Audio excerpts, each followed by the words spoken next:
Nothing like a secret to stir things up, especially when it comes to narrative storytelling in a long-running, typically episodic medium, the likes of comics. Over the years, writers have imbued characters with major secrets that, when revealed, shook up their respective universes, or had a major impact on public perception.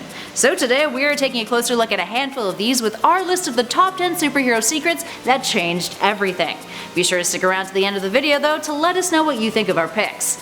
Now let's get to it.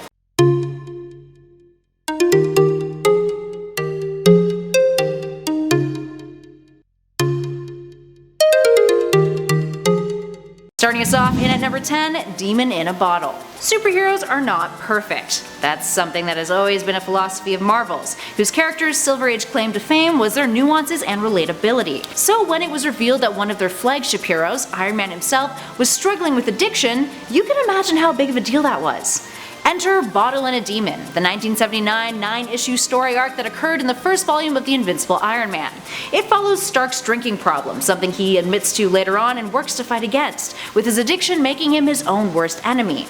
Alcoholism was the villain in this story arc, as artist Bob Layden put it. It was one of the many downfalls of those who were in the corporate world. I quote, "Alcoholism wasn't talked about all that much really, to be honest with you, especially with kids, in that particular era. But we treated it as we intended to, as the bad guy."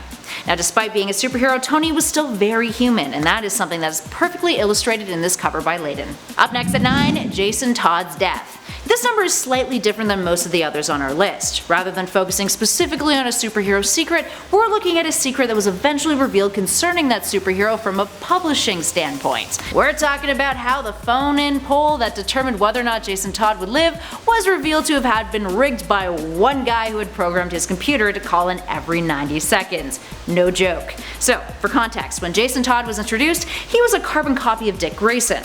But after Crisis on Infinite Earths, he got a new origin story that made him more of a rebellious street kid who was difficult for Batman to handle. He wasn't as well received as the initial Robin, and at the time, DC wanted to try a new marketing tactic in which fans could call in and vote on a plot point in one of their stories.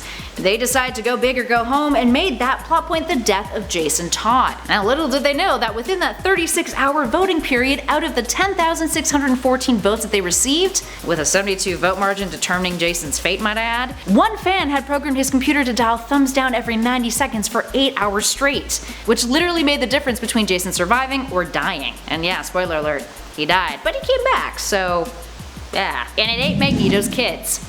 When Scarlet Witch and Quicksilver were first introduced to the Marvel Universe, they were villains of sorts. They had teamed up with the Brotherhood of Mutants after Magneto saved them from an angry mob, who were hunting them down because of their powers. Feeling they owed the Master of Magnetism a debt, they joined up with his team, but later left after Magneto became indisposed and the Brotherhood kind of went their separate ways briefly. They would go on to join up with the Avengers. But it was later revealed that Magneto had an ulterior motive in saving them from that angry crowd. Or rather, he was doing it because he had a secret connection to the powerful twins. He was their dad. While this is something that has been retconned back and forth over time, it still makes for one of the X-Men's most enthralling secrets. And some fans to this day still refuse to believe that he is not their daddy dearest. He's their dad, even though it's very murky as to whether or not he is their dad. Gotta love retcons! And at 7, the Kryptonian Coma. Yes friends, we are talking about the death of Superman at this number. Fans of our channel will know how much I disdain that story and the repercussions that it had, but we are not going to talk about that today. Instead, we are looking at one aspect of that storyline. The plot point that caused all of the controversy surrounding that arc. That Superman was actually alive. Specifically, that he possessed the ability to fall into something called a Kryptonian coma.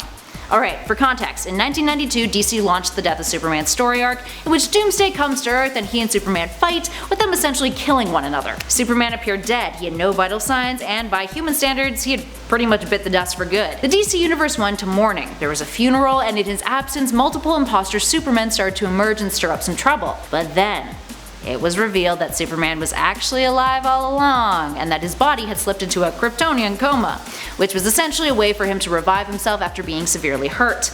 Considering it was no longer the Silver Age, let alone the Bronze Age, whipping out new abilities for a character who first debuted in 1938 felt like a cheap stunt, which it kinda was, but that's a rant for another video, friends. And at 6, guess who's possessed? Speaking of that fun story event from our last number, let's move on to a story that was a consequence of it. We were talking about the time that Hal Jordan went mental after Coast City was destroyed, leading into the famous Emerald Twilight story arc. So, Hal loses his crap and he uses his ring to recreate his home city, and bring its residents back to life too. All 7 million of them, including his father. But before he can fully do it, his ring runs out of power. The Guardians of the Universe see him as using his Green Lantern ring for personal gain, and when they try to reprimand him for violating one of the most principal rules of the Green Lantern Corps, Hal gets pissed, goes on a rampage, and further siphons energy from the main power battery on the Guardians' planet in order to finish rebuilding Coast City. The big secret though? Hal was actually possessed by Parallax all along. Parallax, the living embodiment of fear, had been imprisoned away in the core of the main power battery. It had been planning to use Hal for a long time, and the destruction of Coast City was the perfect catalyst to enact its agenda. And at 5, The Deep's Gills. Moving off the panels and into live action adaptations for this one, let's take a look at a very recent thing. The Boys, the series based off of the comic of the same name. Warning friends, if you have not seen the show, this number is a big spoiler concerning the character played by Chase Crawford, the Deep. That universe's analog to Aquaman. Alright, spoilers in 3, 2, 1.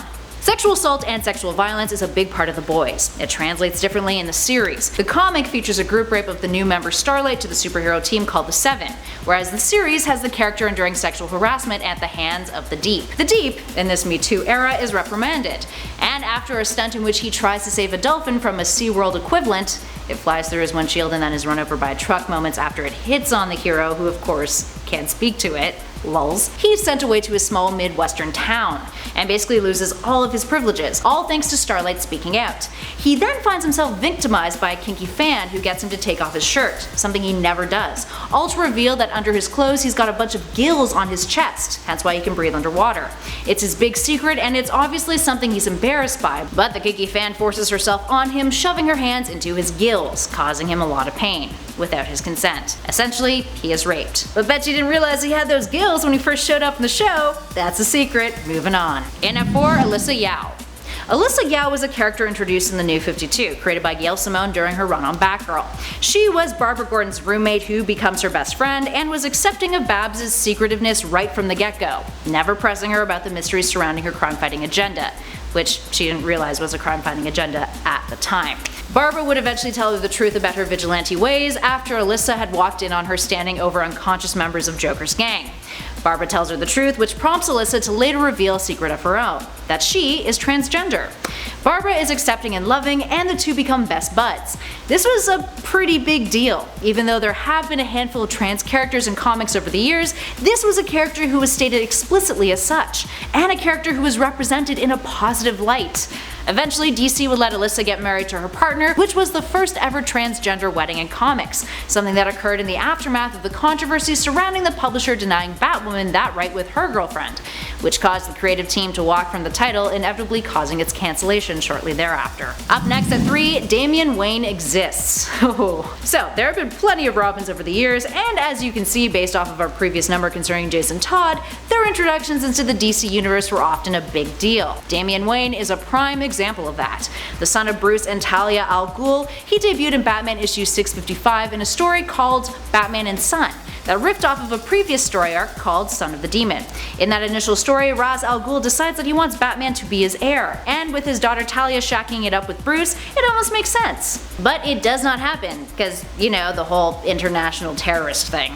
Kind of a deal breaker for Batman. Anywho, in that story, Talia tells Bruce that she's had a miscarriage and their marriage is dissolved. Batman returns to Gotham, but unbeknownst to him, Talia lied about the miscarriage and she has the child, a boy who is then left with an orphanage and is adopted. Flash forward, Batman and Son retcon that slightly, having the boy raised by Talia and the League of Assassins, with Talia later revealing his existence to Bruce and leaving him in the hero's custody. And at 2, Snowbirds Don't Fly. After the Golden Age, Oliver Queen aka Green Arrow got a bit of a makeover.